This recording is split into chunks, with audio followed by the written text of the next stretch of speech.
세계 제2차 대전이 끝나고 사망자들을 연구했는데 군인들을 연구했다고 합니다. 군인들이 전투에 참여해서 총 맞고 폭탄 맞고 죽은 사람보다 마음이 불안하고 두려워서 심장마비나 우울증, 불안증, 신경쇠약증으로 죽은 군인이 더 많다. 사실은 근거를 찾으려고 했지만 그 근거를 찾을 수는 없는 그런 내용이에요. 민간인이 아니고 군인들 중에 전투에서 사살되고 죽은 군인보다 두려움 때문에, 심리적인 것 때문에 죽은 사람이 더 많다. 좀 이해는 갈 것 같아요. 마음이 상당히 중요합니다. 마음을 잘 먹어야 됩니다. 세상이 흘러가는 대로 마음을 먹어서는 안 됩니다. 그러면 우리는 죽게 돼요. 마음을 딱 붙들어야 되는데 하나님께 내 마음을 두고, 내 마음은 하나님이 원하는 대로 마음을 먹어야 되겠다. 이 생각을 가져야 됩니다. 세상은 마음 먹기에 달렸다. 지금 신종 코로나 바이러스 감염증이 창궐하고 있고 전 세계가 두려움에 떨고 있고, 그렇지만 이것을 너무 무섭고 두렵게 생각할 이유는 없다. 치사율이 100%는 아니에요. 걸리면 다 죽는 건 아니에요. 뭐 몇 프로 돼서 그것도 높은 거라 위험하지만 너무 과하게 생각할 필요도 없고, 그렇다고 너무 아무것도 아니라고 생각할 필요도 없고, 이럴 때 성경 말씀에 주어지는 좋은 구절 따라합시다. 이것도 지나가리라. 지나가요. 다 지나갑니다. 성경은 마음에 대해서 이렇게 표현합니다. 잠언서 4장 23절 말씀, 유명한 말씀이죠. 모든 지킬 만한 것 중에 더욱 네 마음을 지키라. 생명의 근원 이에서 나니라. 아멘. 이 성경 말씀이 대단한 말씀이에요. 오녀 대사가 중국 가다가 해골 바가지 물을 달게 먹었다가 아침에 일어나고 보니까, 야, 내가 해골 바가지 물 먹었어. 깜짝 놀라갖고는 깨달아갖고는 중국에 안 갔다. 깨달음이 뭐예요? 마음 먹기에 달렸다. 성경에 다 있어요. 우리는 중국 안 가도 오녀 대사가 아니라도 말씀 속에 다 있어요. 마음 먹기에 달렸다. 왜냐하면 마음 속에 생명이 있기 때문에 그렇습니다. 우리의 생명의 근원이 마음에 있다. 그러니까 여러분들의 마음을 함부로 방치해서는 안 돼요. 내 마음이라는 것을 잘 다스려야 돼요. 오늘 그 부분에 대한 이야기입니다. 내 마음 속에 주님이 계신가? 그래서 주님이 계셔서 내 마음을 주장하고, 나는 내 본능대로, 내 생각대로 때로는 부정적으로 얘기하고 욕도 하고 기분 나쁜 표정도 짓지만, 내 안에 계신, 내 마음속에 계신 예수님 딱 그분이 계셔서 그게 컨트롤이 되는 거. 목사도 쌍욕을 합니다. 어떤 목사님 쌍욕을 너무 해서 설교 때도 쌍욕을 하시나요? 하니까 설교 때는 안 하신대. 근데 그분은 그게 어떻게 보면 멋이 있어요. 대화할 때는, 제가 봤을 때는 그것도 컨트롤이 돼야 되는데, 옛날 부흥사들은 강단에서도 욕을 그렇게 해야 되잖아요. 주님의 사랑이라고 얘기하면서도. 여러분, 생각, 말하는 거, 행동하는 것은 마음에서부터 비롯돼요. 그래서 내 마음을 지키라. 생명이 거기서 난다. 그래서 내 마음이 주께 붙들림 받고 하나님 은혜가 충만하길 원합니다. 주님이 기뻐하는 삶을 살길 원합니다. 주님이 원하는 생각을 갖길 원합니다. 그래서 우리가 큐티도 하고 기도도 하고 주의 인도함을 받기를 원합니다. 오늘 본문은 애굽에 내린 10가지 재앙 중에서 7번째 우박의 재앙에 대한 이야기입니다. 우박에 대한 이야기인데, 앞에 6가지 재앙하고는 확연하게 다른 점이 하나가 있습니다. 4번째 파리떼의 재앙부터 하나님은 이스라엘 백성이 사는 곧센 땅을 성별하여 재앙을 피해가게 하셨어요. 그때 드린 말씀 중에 핵심이 뭡니까? 3번째 티끌 재앙에서 이스라엘 백성이 하나님에 대한 신앙의 진정성, 애굽의 요술사들이 야, 이거는 따라 못하니 이스라엘 백성이 믿는 하나님은 진짜 살아계신 하나님이다 이렇게 얘기하니까 하나님 때문에 고생하던 이스라엘 백성이 안 믿는 불신자가 그 말 하는 바람에 우리 하나님 살아계셔. 신앙 고백을 딱 할 때부터 네 번째 재앙에서부터 이스라엘 백성이 피해를 입지 않습니다. 그러니까 오늘 일곱 번째 재앙에서도 우박 재앙이 떨어질 때 이스라엘 백성은 피해가는데 재앙의 대상자 애굽 사람들에게도 피할 수 있는 방법을 가르쳐 주신다는 거예요. 오늘 본문 19절 21절에 보니까 이제 사람을 보내어 네 가축과 네 들에 있는 것을 다 모으라. 애굽 사람들에게 하는 말, 사람이나 짐승이나 무릇들에 있어서 집에 돌아오지 않는 것들에게는 우박이 그 위에 내리리니 그것들이 죽으리라 하셨다 하라 하시니라. 바로의 신하 중에 여호와의 말씀을 두려워하는 자들은 그 종들과 가축을 집으로 피하여 들였으나 여호와의 말씀을 마음에 두지 아니하는 사람은 그의 종들과 가축을 들에 그대로 두었더라며. 하나님이 뭐 하려고 여태까지 애굽 사람들에게 피할 길을 안 주셨는데 왜 갑자기 일곱 번째 재앙에 왔어서 우박을 내리시면서 우리 생각에게는 애굽 사람들에게 가르쳐주지, 도망갈 길을 가르쳐주지 않고 당해야 쌤통 그럴 텐데 하나님이 피할 수 있는 길을 딱 가르쳐주셔요. 왜 그러냐면 이 우박이 보통 우박이 아닙니다. 하나님의 재앙이니까 보통 우박이 아니지만 24절 말씀해 보니까 이런 말씀이 기록되어 있습니다. 우박이 내림과 불덩이가 우박에 섞여 내림이 심히 맹렬하니 나라가 생긴, 애굽 나라가 생긴 그때로부터 애굽 온 땅에는 그와 같은 일이 없었더라. 아멘. 주석은 이렇게 설명합니다. 수많은 우박 덩어리들이 떨어지는 가운데 천둥이 동반되고 번개가 몰아침으로 하늘에서 내리는 것이 우박이 아니라 마치 불꽃 덩어리가 떨어지는 것처럼 보였다고 묘사하는 히브리식의 생생한 문학적 표현이다. 이 주석 번역에 동의를 해요. 번개가 펑 치고 우리가 천둥 소리가 나는 가운데 우박이 떨어지는데 불꽃 덩어리, 불덩어리가 떨어지는 것처럼 애굽 역사 이래의 가장 큰 우박이 떨어졌습니다. 이 우박을 맞으면 사람이 죽어요. 사람이 죽어요. 악성 종기도 사람에게 피해를 주고 사망자가 생길 확률도 있었어요. 종기 재앙도. 그런데 이 우박은 직접적인 인명치사를 가져오는 재앙이에요. 그러니까 하나님이 아무리 온수라도 사람이 죽을 때는 피할 길을 내주는 거예요. 이게 하나님의 영적인 원리 같습니다. 아무리 죽일 놈이지만 살 수 있는 길을 열어주는 거. 아니 원수들에게도 이렇게 한다면 하나님의 백성에게는 어떻게 하겠어요? 우리가 잘못했다 빌기만 하면 살 길이 엄청 열리는 거예요. 아무리 하나님이 원수라 할지라도 생명과 관련해서는 살 길을 가르쳐 주신다. 지금 가르쳐 주는 거예요. 내 이맘때에 우박이 내리게 될 텐데 애굽 사람들아 너희도 이 말이 믿어지거들랑 들에 있는 사람들과 가축들을 다 집에 들여야 된다. 만약에 그 우박을 그대로 맞으면 사람이든 가축이든 다 들짐승이든 다 죽게 된다. 여러분 이 말씀을 우리가 다 듣게 되면 저와 여러분은 하나님 감사합니다. 그리고 이 말씀대로 내일 이맘때쯤 어떻게 해야 돼요? 잽싸게 집으로 들어가서 가축들 다 데리고 와서 재산 피해를 보면 안 되잖아요. 그런데요, 애굽의 사람들이 별로 그렇게 안 했어요. 애굽 왕 바로의 표현을 빌리자면 완악하고 완강하기 때문에 똥꼬집을 엄청 부려요. 개 중에 바로의 신하 중에 몇 명만 말씀대로 순종을 했습니다.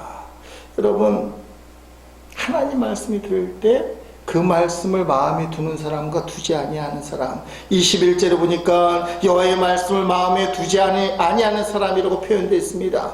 말씀을 두는 사람과 말씀을 두지 않는 사람, 지금도 똑같아요. 하나님 말씀을 들을 때 그 말씀을 마음에 두는 사람과 말씀을 마음에 두지 않는 사람.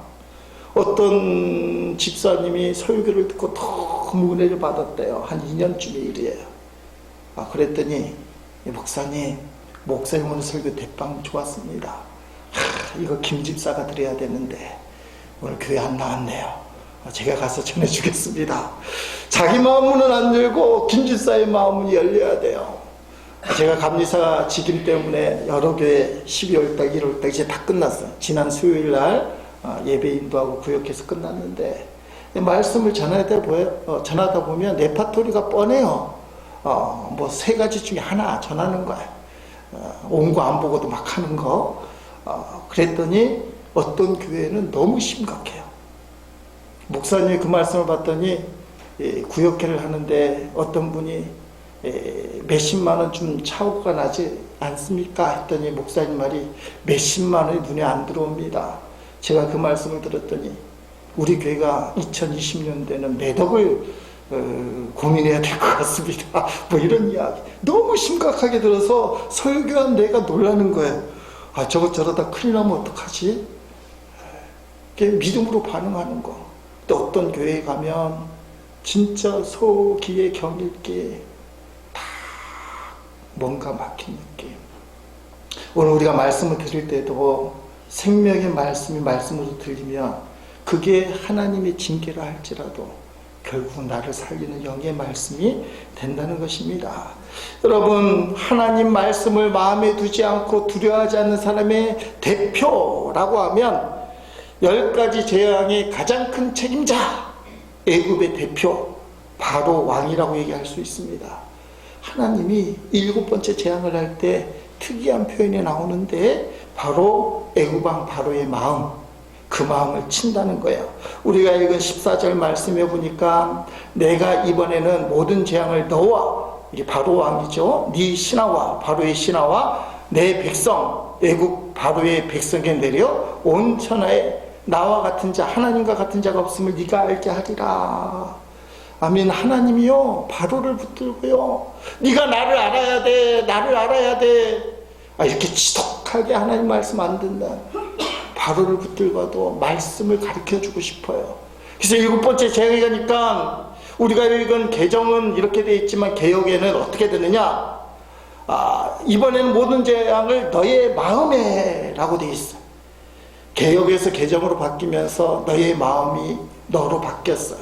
근데 막 바꾸면 성도들이 좀 싫어하고 목사들도 싫어하잖아요. 흔적이 있습니다. 흔적. 제가 갖고 있는 성경에 보니까 모든 재앙을 너와 라고 되어 있는데 1번이라고 되어 있어요. 1번. 없는 성경은 좀 싼 성경이에요. 간주 성경은 성경에 보면 다른 성경도 보니까 1번이라고 되어 있어요. 1번 너와. 이 1번이라는 것은 밑에 주석을 달았다는 거거든요. 1번 밑에 보니까 내 마음과 그렇게 있어요. 네 마음과. 하나님이 애굽의 바로 왕에 뭘 바꾸고 싶어 하시느냐? 마음을 바꾸고 싶어 하시는 마음.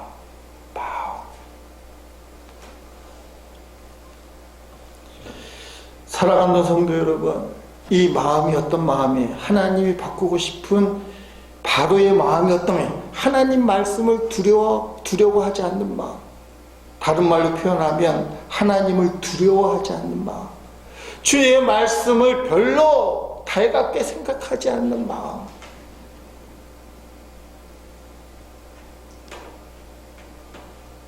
(60만) 명이나 되는 장정, 가족까지 하면 200만 명이 노예제 시대에 애굽을 나가버리면 우리 애굽은 망한다. 물질적인 문제 때문에. 아무리 살아계신 하나님이라 할지라도 난 하나님 말씀을 받아들일 수 없어. 우리가 그렇게 하지 않습니까? 그래서 마지막에는 장자까지 죽잖아요. 우리가 그 과정 중에 6번째 단계에 들어온 거예요. 지금도 마찬가지예요. 말씀하면 예수 그리스도잖아요. 말씀이 되신 예수님. 예수님을 마음에 두면 구원을 얻습니다. 예수님을 마음에 두지 아니하면 구원을 받지 못해요. 가슴 아픈 이야기예요. 근데 하나님이 지금 어떻게 하려고 그래요?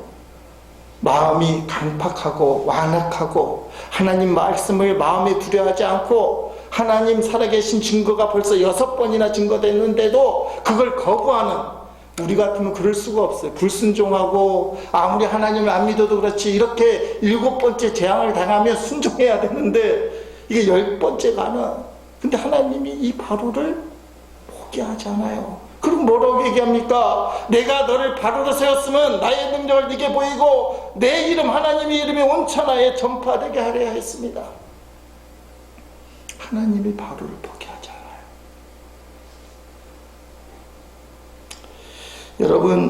여러분들도 주의 말씀이 들리면 바로처럼 마음에 두지 않고 하나님 우습게 보는 사람이 아니라 하나님 말씀을 그대로 받아들이는 말씀대로 살아가는 성도인 줄로 믿습니다. 근데 진짜 그럴까요? 우리가 예수님을 말씀을 통해 들을 때 내 마음속에 탁 모시고 말씀대로만 살았을까요? 그리고 지금 내가 그렇게 살고 있을까요? 오늘은 좀 신학을 보려고 하는데요. 요한계시록에 가면 7교회가 나와요. 예수님이 이 땅에 재림하실 때 상징적인 7개 교회. 근데 라오디에 교회에 주님 이런 말씀이 나와요. 요한계시록 3장 20절 말씀. 볼지어다 내가 문 밖에 서서 두드리노니 누구든지 내 음성을 듣고 문을 열면 내가 그에게로 들어가 그와 더불어 먹고 그는 나와 더불어 먹으리라 하며, 주보에 나와 있는 그림이 지금 그 그림이잖아요. 앞에 넘겨보면 그림이 나와요. 스크린도 한번 넘겨보세요. 예수님이 문을 두드리고 있어요. 이게 라오디게 교회에 있는 요한계시록 3장 20절 말씀. 그런데 바깥에서 열 방법이 없어요. 문고리가 없어요. 이 문은 안에서 열어야 돼. 예수님이 똑똑 소리가 나면 문을 좀 열어주세요 하면 열어야 돼요. 근데 여러분, 이게 뭘 상징합니까? 예수님이 이 땅에 오시고 십자가에 죽으시고 부활하고 승천하신 걸 다 알고 있는, 예수님 부활 승천한 지 몇십 년이 지나지 않는 그 상황에서도 예수님을 교회 밖에, 문 밖에 내쫓아낸 교회가 있다. 예수님을 몰아낸 교회가 있다. 신학적인 논쟁이 붙겠지만 이렇게 해석할 수 있습니다. 예수님의 핏값으로 세워진 교회 중에 예수님이 없는 교회가 있다. 십자가를 통해서 구원받은 하나님의 성도 중에 예수님이 없는 성도가 있을 수 있다. 왜냐하면 마음문에서 예수님을 내몰았기 때문에, 심하게 얘기하면 쫓아냈기 때문에. 저는 개인적으로 감리교 목사지만 감리교 목사님들하고 얘기할 때 저는 그 고백을 꼭 해요. 하나님이 선택한 백성은 절대로 하나님 포기하지 않는다.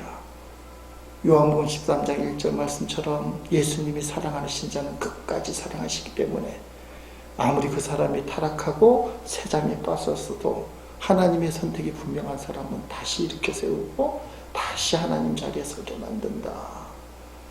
이걸 고백해요. 그런데 교회는 저희 신앙 고백이 적용이 좀 안 되는 것 같아요. 왜냐하면 교회 문들이 닫기 때문에. 우주적인 유니버설 처치는 분명히 영원하지만 각 개교회는 예수님이 없을 수 있어서 문을 닫아버리는 교회. 이거 어떻게 설명해요?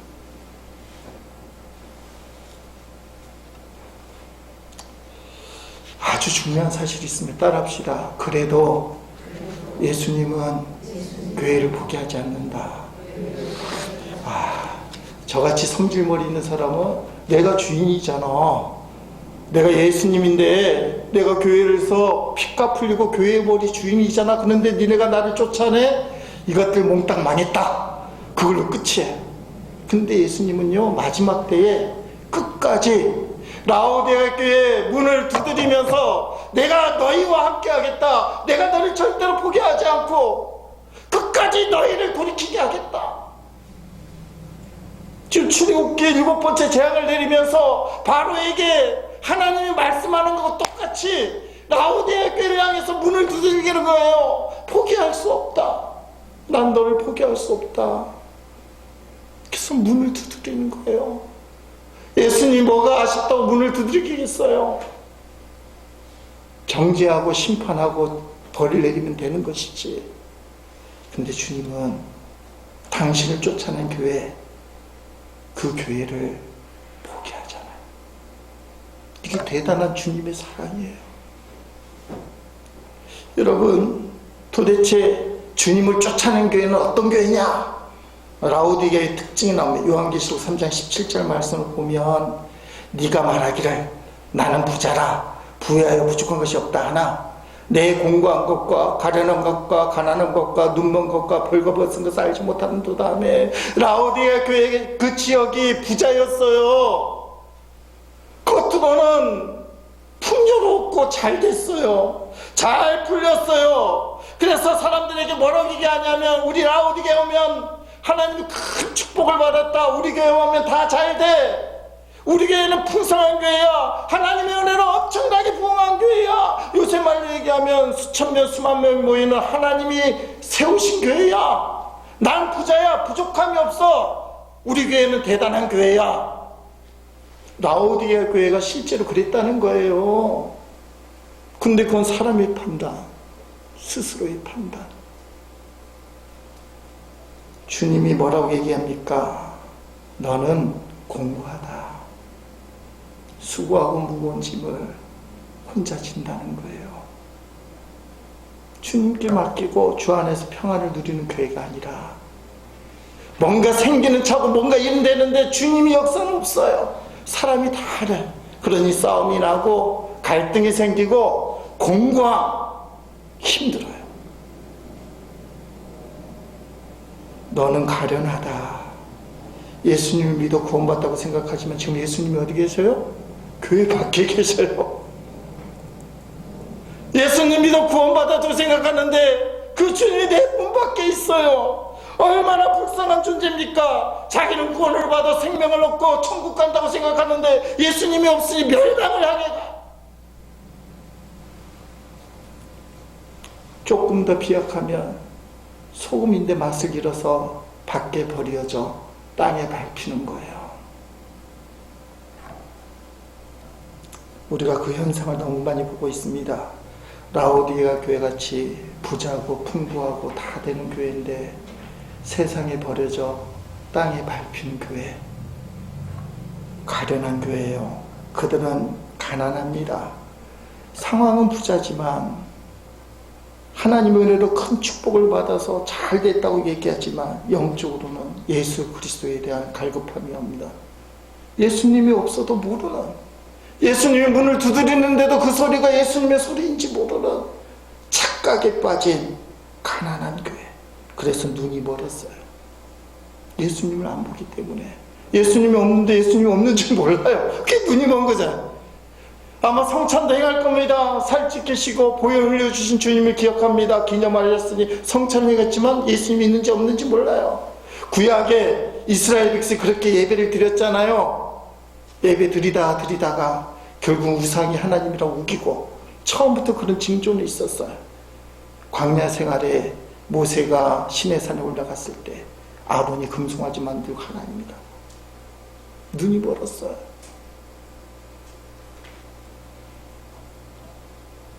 벌거벗은 것을 알지 못한다. 왜냐하면 겉이 화려하니까. 우리 교회는 겉이 화려해. 시설이 잘 돼 있고 사람들도 많고 뭐든지 잘 돼 있어. 근데 주님이 벌거벗었다 그래. 안데슨 동화의 벌거벗은 임금님이 이야기죠. 그게 원래 제목은 새 옷 입은 임금님이에요.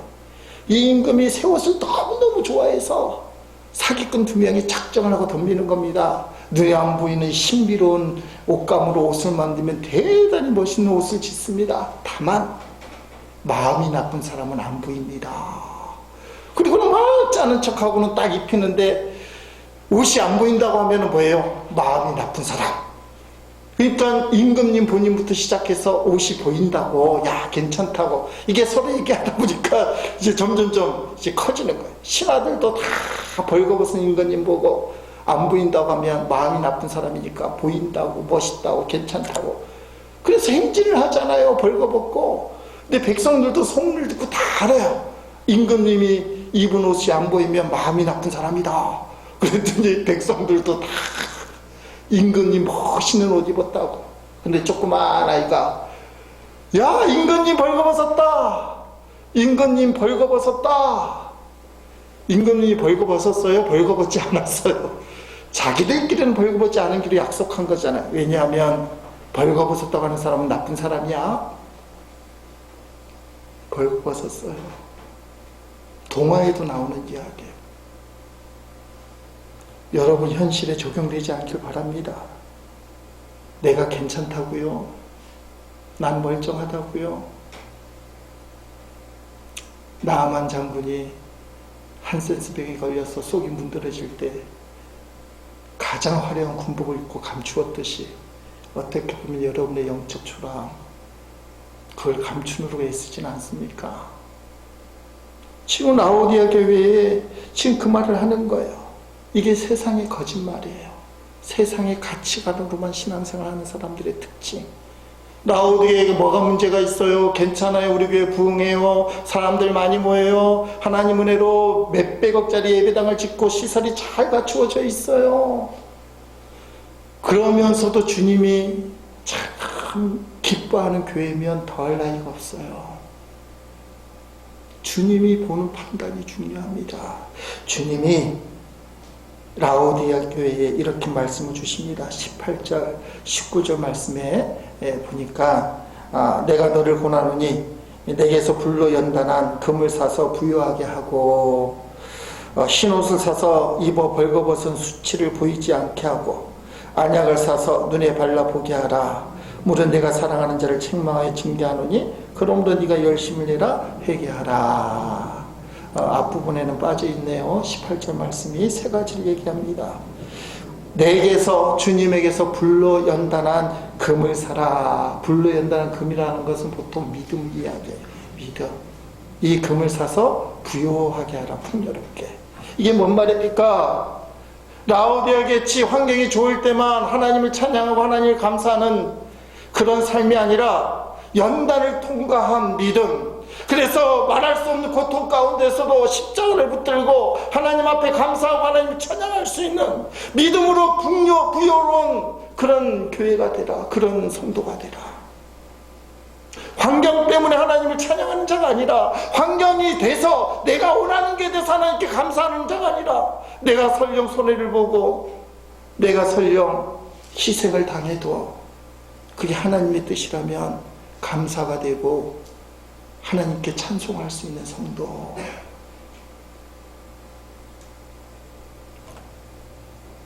라오디아 교회가 그게 안 된다는 거예요.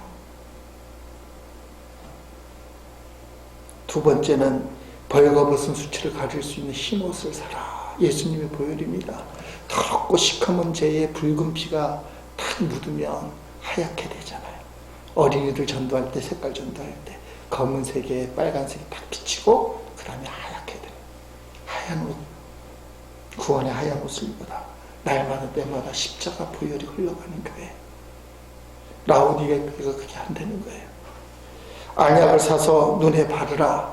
자신의 실체, 겉으로는 괜찮지만 영적으로 얼마나 초라하고 부끄러운지 수치로운지 그걸 볼 수 있는 성령의 인도함, 성령의 감동. 너의 진짜 영적인 모습, 너의 영적인 모습은 주님 앞에 강건하냐? 아니면 주님 앞에 부끄러운가? 여러분, 자신의 영적 실체를 보라. 영적인 눈이 띄어서 주님의 눈으로 자기를 보는 사람은 주님과 함께하는 사람이에요. 마음문을 열어서 주님을 영접한 사람. 근데 영적인 눈이 탁 닫혀서 주님이 안 보이는 사람은 믿음 생활을 하는데 향방 없이 해요. 향방 없이. 오늘도 예배를 드리는데 이게 무슨 뜻인지 몰라. 그냥 해왔으니까 그냥 예배를 드려요. 마음을 열고 주님을 모시지 않았습니까? 사랑하는 성도 여러분, 주님이 함께함을 보는 눈이 아무리 어려운 상황이 있어도 그 눈만 있으면 이겨요. 왜냐하면 하나님이 함께 하시니까. 열왕기하 6장에 보면 도단성 이야기 나옵니다. 아람 군대가 엘리사를 잡기 위해서 엄청난 군대를 보내 도단성을 에워싸요. 왜 그러냐면 아람하고 이스라엘이 전쟁을 하는데 작전이 다 새나가는 거예요. 아람 왕이 아무리 생각해도 우리 내부에 스파이가 있다. 어떤 놈이 이스라엘에게 가서 다 꼬지르느냐. 화를 엄청 내는데 개 중에 영적인 신복이 아닙니다. 이스라엘은 하나님의 종 엘리사가 있는데 그 사람이 우리의 전략을 다 간파해서 이스라엘 왕에게 가르쳐주는 바람에 우리가 전쟁을 못하는 겁니다. 하도 많이 당하니까 아람 왕이 그러면 엘리사를 제거하자. 도단에 수많은 군대를 보내서 에워싸는 거예요. 아침에 엘리사의 사원이 눈 뜨고 밖을 보니까 깜짝 놀랍니다. 적이 꽉 찼는데 딱 보니까 누구 잡으러 왔어요? 엘리사. 엘리사만 잡아가겠어요? 엘리사의 종인 자기도 잡아가고 죽을 것 같아요. 엘리사를 급하게 찾아가서 주인님이시여, 이제 우리가 꼼짝없이 죽게 되었나이다. 징징 짤 수밖에. 상황이 급박해서 우리가 우는 거예요. 그건 인간적이에요.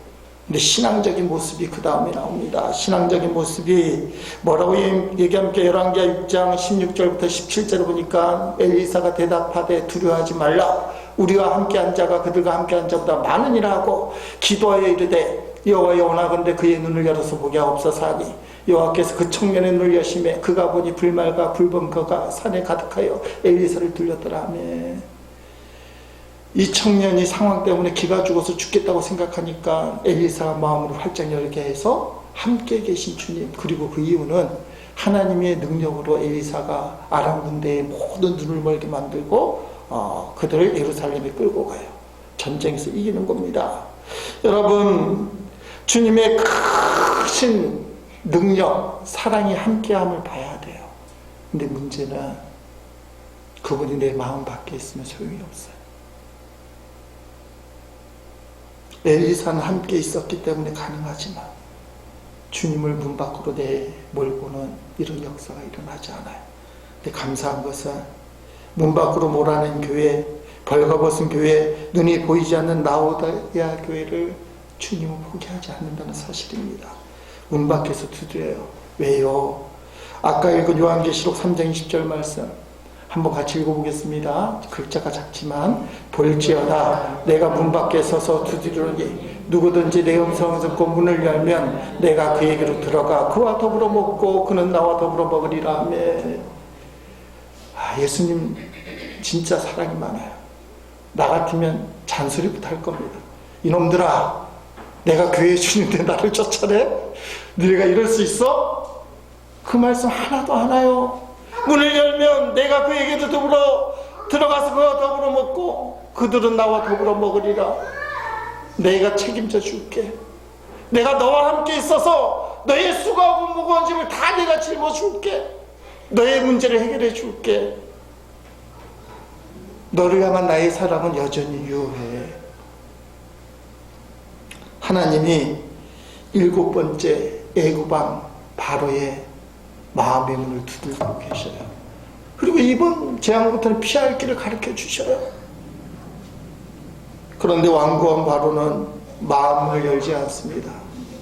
다만 바로의 신하들 중에서 몇 명만 마음문을 열고 주님의 말씀을 듣고 재앙의 피해로부터